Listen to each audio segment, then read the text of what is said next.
We'll guide you through how to use the camera in Blender to enhance your 3D projects. If you find this helpful, consider subscribing and liking the video.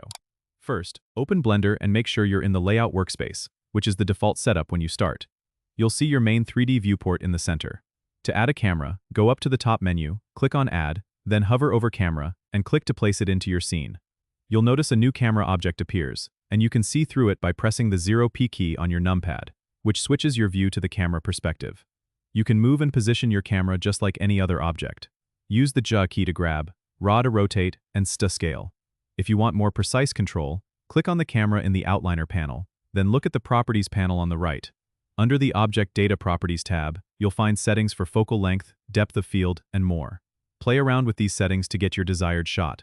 You can also lock the camera to your view by going to the View menu in the 3D viewport, hovering over Align View, and selecting Align Active Camera to View. This way, wherever you move in the viewport, the camera will follow.